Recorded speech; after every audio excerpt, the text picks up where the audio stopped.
नमस्कार, आप सभी का स्वागत है बीएसएस ऑनलाइन में। तो आज के इस वीडियो में हम भारत की नदियों का भाग 2 यानी पार्ट 2 गंगा नदी तंत्र कवर करेंगे। मैं आपको डायग्राम की सहायता से समझाऊंगा, पूरा डिटेल में कवर कराऊंगा।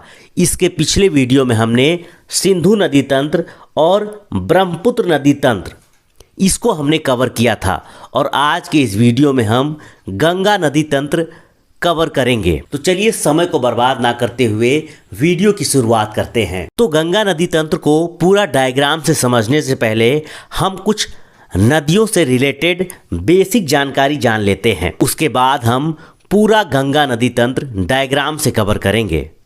तो सबसे पहले है कि गंगा नदी तंत्र भारत की सबसे लंबी नदी है। इसकी कुल लंबाई 2525 किलोमीटर है। गंगा नदी दो देशों से होकर गुजरती है। पहला है भारत और दूसरा बांग्लादेश। आप लोग ये देख सकते हैं कि पहला क्या है, भारत, और दूसरा क्या है, बांग्लादेश। गंगा नदी भारत के 5 राज्यों से होकर भी गुजरती है। उसमें जहाँ से इसकी शुरुआत होती है तो पहला है उत्तराखंड, दूसरा उत्तर प्रदेश, तीसरा बिहार और चौथा झारखंड तथा आखिरी पश्चिम बंगाल।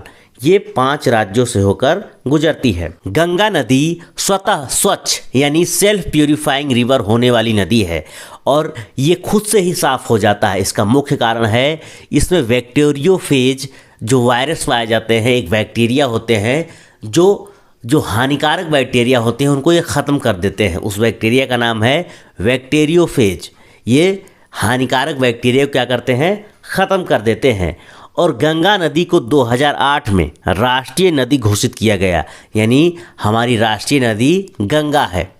और गंगा डॉल्फिन को जो डॉल्फिन जो गंगा में पाई जाती हैं वो भारत का राष्ट्रीय जलीय जीव भी से घोषित किया गया है। यानी जो गंगा डॉल्फिन है वो भारत का क्या है, राष्ट्रीय जलीय जीव है। तो हमने गंगा नदी के बारे में जान लिया, इसकी बेसिक जानकारी हम लोगों ने जाना। अब हम लोग इसको डायग्राम की सहायता से समझेंगे, इसके उद्गम स्थल के बारे में। तो बात करें गंगा नदी के उद्गम स्थल के बारे में, तो जैसा कि आप लोग मैप में देख सकते हैं, ये जो डायग्राम है इसमें देख सकते हैं कि गंगा नदी शुरू से गंगा नहीं निकलती है। गंगा नदी 2 नदियों की सम्मिलित स्वरूप है। जैसा कि आप लोग डायग्राम में देख सकते हैं, ये 2 नदियाँ, एक भागीरथी नदी जो इधर से आ रही है गंगोत्री हिमानी से, और दूसरी नदी है अलकनंदा नदी। ये 2 नदियाँ जब यहाँ देवप्रयाग में आकर मिलती हैं तब इसको गंगा नदी कहा जाता है। आप लोग यहाँ पे भी मैप में देख सकते हैं कि इधर से देखिए ये अलकनंदा नदी आ रही है और ये भागीरथी। ये दोनों नदियाँ जब आके मिलती हैं तब ये दोनों नदियाँ जब मिल जाती हैं तब इसको गंगा नदी कहा जाता है। और ये कहाँ मिलता है, तो ये देवप्रयाग, यानी जब देवप्रयाग में मिल जाता है तब इसको गंगा नदी कहा जाता है। यानी जहाँ नदियाँ आपस में आकर मिलती हैं, जो प्रयाग शब्द है, जहाँ पे नदियाँ संगम होती हैं, यानी 2 नदियाँ जब मिलती हैं तो उस स्थान को प्रयाग कहा जाता है। तो पहली बार जो गंगा नदी बनती है वो कहाँ बनती है, तो देवप्रयाग में। एग्जाम में पूछा जा सकता है कि गंगा नदी किन 2 नदियों के मिलने के कारण बनता है, तो आपका आंसर यही रहेगा, भागीरथी और अलकनंदा। ये 2 नदियाँ मिलकर गंगा नदी बनती हैं। कहाँ बनती हैं, तो ये देवप्रयाग में। अब हम लोग देखते हैं अलकनंदा की सहायक नदियों के बारे में। तो आप लोग देखिए डायग्राम में कि अलकनंदा जो नदी है इसमें कितनी सहायक नदियाँ हैं, आप लोग ध्यान से देखिए। तो जो सबसे ऊपर जो नदी है वो है धौली गंगा। धौली गंगा अलकनंदा में आकर विष्णुप्रयाग में मिलती है। ये एग्जाम में क्वेश्चन पूछा गया है कि धौली गंगा कहाँ पे आकर मिलती है, तो वो मिलती है विष्णुप्रयाग में। और वहीं बात करें नंदाकिनी जो नदी है वो कहाँ मिलती है, तो वो नंदप्रयाग में। और जो पिंडार नदी है वो कर्णप्रयाग में आकर मिलती है। यहाँ पे आप लोग देख सकते हैं।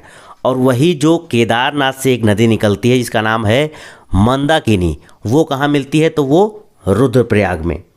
तो इस तरीके से ये नदियाँ यहाँ मिलती हैं और फिर ये दोनों नदियाँ भागीरथी और अलकनंदा मिलती है कहाँ, देवप्रयाग में। उसके बाद इस नदी का नाम बदल जाता है और वहाँ से शुरुआत हो जाती है गंगा की। तो चलिए इसको एक बार और देख लेते हैं, क्योंकि एग्जाम में बार बार पूछा जाता है। तो चलिए देखते हैं कि देवप्रयाग वह स्थान है जहाँ पे अलकनंदा और भागीरथी मिलती है, और विष्णुप्रयाग जहाँ पे अलकनंदा और धौली गंगा मिलती है, और नंदप्रयाग जहाँ पर अलकनंदा और नंदाकिनी, जो नंदाकिनी नदी है ये जाकर यहाँ मिलती है नंदप्रयाग में, और कर्णप्रयाग में अलकनंदा तथा पिंडार नदी आकर यहाँ मिलती है, और रुद्रप्रयाग में अलकनंदा और मंदाकिनी नदियाँ आकर यहाँ पे मिलती हैं।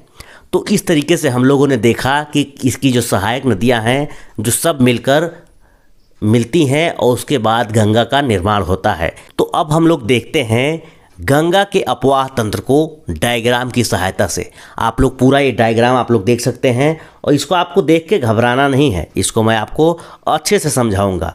और इस स्लाइड में आपको गंगा नदी का पूरा अपवाह तंत्र देखने को मिलेगा।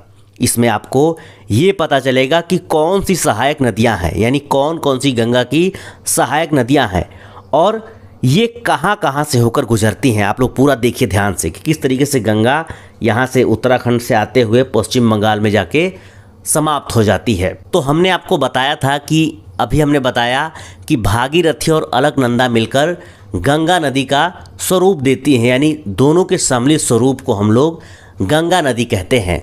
और गंगा नदी सबसे पहले हरिद्वार क्षेत्र में मैदानी भाग में प्रवेश करती है। यहाँ से देखिए, ये जो देवप्रयाग है यहाँ के बाद जब हरिद्वार में आता है तब यहाँ से जो गंगा है वो पहाड़ी क्षेत्रों से मैदानी क्षेत्रों में आती है, और यहीं से ये उत्तराखंड यहाँ पे समाप्त हो जाता है। ये उत्तराखंड का इलाका समाप्त हो जाता है।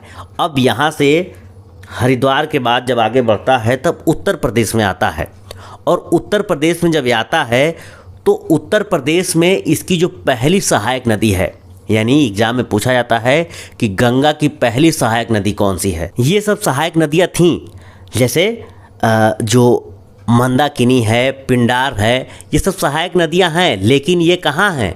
ये गंगा नदी की नहीं है। ये देखिए अलकनंदा नदी की है। जब गंगा नदी बन जाता है उसके बाद ये पहली सहायक नदी है, वो है रामगंगा, और ये उत्तर प्रदेश में पहली गंगा की सहायक नदी है जो गंगा में आकर मिलती है, रामगंगा नदी। और ये पहली जो सहायक नदी है इसको इसलिए कहा जाता है क्योंकि जब गंगा बन जाता है, गंगा नदी बन जाती है, उसके बाद ये नदी मिलती है। और ये कहाँ आकर मिलता है? तो ये कन्नौज में, उत्तर प्रदेश में कन्नौज में आकर मिलता है। एग्जाम में कई बार पूछा गया है। उसके बाद जब गंगा नदी आगे की ओर बढ़ता है तब प्रयागराज, यानी प्रयागराज में इसके समानांतर एक नदी और आती है जो यमुनोत्री हिमानी से निकलता है। आप लोग यहाँ पे देख सकते हैं, ये जो नदी है ये निकलता है, ये यमुना नदी, और ये यहाँ आकर प्रयागराज में क्या होता है? मिल जाता है। और जो यमुना नदी है ये गंगा नदी की सबसे लंबी सहायक नदी है, और जो यमुना नदी है इसको एक नाम इसका और भी है, इसका नाम है कालिंदी नदी। इसको कालिंदी नदी भी कहा जाता है। आप लोग ध्यान से देखिए कि ये पूरे जो अपवाह तंत्र है इसमें सबसे लंबी सहायक नदी को दिख रही है तो ये यमुना है, इसीलिए इसे जो गंगा की सबसे लंबी सहायक नदी कहा जाता है। आइए चलिए यमुना की भी सहायक नदियों के बारे में देख लेते हैं, क्योंकि ये अप्रत्यक्ष रूप से ये जो नदियां हैं यमुना की, वो भी तो गंगा की सहायक नदियां हैं। तो चलिए इनको भी देख लेते हैं। तो आप लोग जैसा कि डायग्राम में देख सकते हैं कि जो यमुना की जो नदियां हैं सहायक, उनमें है चंबल नदी जो कि मध्य प्रदेश के इंदौर से होकर गुजरती है, ये देखिए। और जो चंबल नदी है, इस नदी में घड़ियाल पाए जाते हैं जो कि मगरमच्छ की तरह दिखते हैं। ये सबसे इकलौती नदी है जहाँ पे घड़ियाल पाए जाते हैं। अब हम बात करते हैं बेतवा नदी के बारे में। तो ये भी विंध्याचल पर्वत यानी मध्य प्रदेश से होकर गुजरती है और यमुना में जाकर मिल जाती है। बात करें केन की नदी के बारे में तो ये भी कैमूर पहाड़ी जो मध्य प्रदेश में है वहाँ से निकलती है और ये भी यमुना नदी में आकर मिल जाती है। और फिर ये सारी नदी आकर यहाँ पे प्रयागराज में मिल जाती है। उसके बाद ये नदी जब गंगा आगे बढ़ती है तब गाजीपुर में एक नदी आकर मिलती है, उसका नाम है गोमती नदी। गोमती नदी। और ये जो गोमती नदी है ये एक इकलौती ऐसी नदी है जो समतल एरिया यानी मैदानी भाग से निकल कर आने वाली है। देखिए अभी जितनी भी आपको नदियाँ मिलेंगी वो कहीं ना कहीं किसी न किसी पहाड़ी से होकर आती हैं, लेकिन जो ये गोमती नदी है ये समतल भूमि यानी जो मैदानी इलाका है वहाँ से आती है, आप लोग देख सकते हैं। और ये एक झील है फूलहर झील, वहाँ से निकल कर आती है। और गोमती नदी जो है वो इसी के किनारे उत्तर प्रदेश की जो राजधानी है लखनऊ, वो गोमती नदी के किनारे ही स्थित है। अब हम लोग आगे बढ़ते हैं। यहाँ तक हम लोगों ने देखा कि उत्तर प्रदेश में गंगा नदी यहाँ तक आती है, फिर आगे जब बढ़ता है तब ये बिहार में जाता है। जब ये गंगा नदी, तब बिहार में इसकी जो सहायक नदियाँ हैं वो आकर इससे मिलती हैं। मैं आपको बता दूं कि जब ये बिहार में जब नदियाँ जाती हैं, जो गंगा नदी जब बिहार में जाता है तो बिहार में जितनी नदियाँ आकर इससे मिलती हैं वो सभी नदियाँ नेपाल से होकर आती हैं। यानी नेपाल से आने वाली सभी नदियाँ बिहार से होते हुए आती हैं और गंगा में मिलती हैं। देखिए ये 4 नदियाँ उसमें से मुख्य हैं। पहला है काली, कर्णाली, गंडक और कोसी। ये चारों नदियाँ, एक बार इसको आप लोग 2-3 बार जब याद कर लेंगे, पढ़ लेंगे, काली, कर्णाली, गंडक, कोसी, ये 4 नदियाँ नेपाल से आती हैं और ये बिहार होते हुए आके गंगा में मिलती हैं। और जो काली नदी है इसको शारदा नदी कहा जाता है, मतलब नेपाल में काली और जब इंडिया में आता है इसे शारदा नदी कहा जाता है। और कर्णाली को घाघरा नदी। और ये दोनों नदियाँ जब मिल जाती हैं यहाँ पे तो ये दोनों नदियों को हम लोग घाघरा नदी कहते हैं। और ये नदी छपरा के पास आकर गंगा नदी में आकर यहाँ पे मिल जाती है। अब हम बात करते हैं इसके जो अगली सहायक नदी है। देखिए आप लोग ध्यान से देखिए डायग्राम में, जब हम आगे बढ़ते हैं पटना के पास, जब गंगा नदी छपरा से आगे बढ़ती है तब पटना के पास सोन नदी आकर मिलती है गंगा में। आप लोग देख सकते हैं डायग्राम में, ये अमरकंटक पहाड़ी से निकलती है सोन नदी और पटना के पास जाकर मिलती है। और फिर जब हम उसके आगे बढ़ते हैं तो सोनपुर में गंडक नदी जो नेपाल से आ रही है वो आकर सोनपुर में मिलती है, आप लोग देख सकते हैं। और फिर जब हम और आगे बढ़ते हैं तो कोसी नदी जो नेपाल से आ रही है, कोसी नदी, ये कुर्सेला में आकर ये गंगा नदी में मिलती है। जो कुर्सेला स्थान है वहाँ पर कोसी नदी आकर गंगा में मिलती है। और कोसी नदी बिहार में बहुत ज़्यादा तबाही मचाती है, इसीलिए कोसी को बिहार का शोक कहा जाता है। क्यों कहा जाता है? क्योंकि ये नदी हमेशा रास्ता बदलता है, ये कभी इधर से चला जाता है तो कभी इधर से चला जाता है, जिसकी वजह से ये बहुत ज़्यादा जो है बाढ़ और जान माल का बहुत ज़्यादा ये नुकसान करता है। तो कुर्सेला के बाद गंगा नदी पश्चिम बंगाल में चला जाता है। यहाँ तक बिहार का क्षेत्र था, उसके बाद ये कहाँ चला जाता है? पश्चिम बंगाल में। और पश्चिम बंगाल में जब ये पहुँचता है तो जो गंगा की सबसे आखिरी सहायक नदी है महानंदा, ये देखिए ये दार्जिलिंग की पहाड़ी से निकलती है और ये गंगा की आखिरी सहायक नदी है। ध्यान से देखिए, सबसे पहली सहायक नदी कौन सी थी? तो रामगंगा। और सबसे आखिरी नदी कौन सी है गंगा की? तो वह है महानंदा। देखिए क्यों? क्योंकि ये जो आता है जब पश्चिम बंगाल में पहुंचता है तो यहाँ से फरक्का बैराज यहाँ पे पड़ता है। आप लोग देख सकते हैं यहाँ पे डायग्राम में, यहाँ पे फरक्का बैराज पड़ता है। और उसके बाद जब गंगा नदी आगे बढ़ती है तो ये 2 भागों में बढ़ जाती है, 2 भागों में बढ़ जाती है। एक हो जाता है पद्मा नदी और दूसरा हुगली नदी।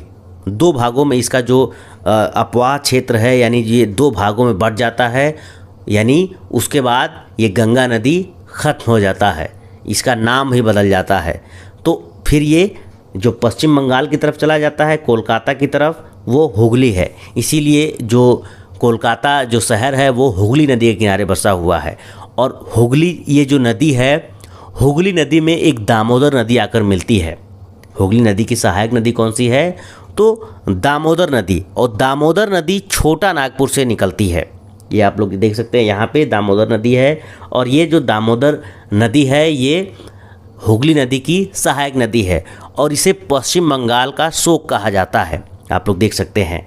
और इस तरीके से यहाँ पे ये गंगा नदी समाप्त हो जाती है। पद्मा नदी फिर आगे बढ़ती है पश्चिम बंगाल से आगे। तो पश्चिम बंगाल से आगे जब बांग्लादेश में गंगा नदी आती है तो उसे पद्मा नदी कहा जाता है। पश्चिम बंगाल में भी कई जगहों पे इसको कहा जाता है।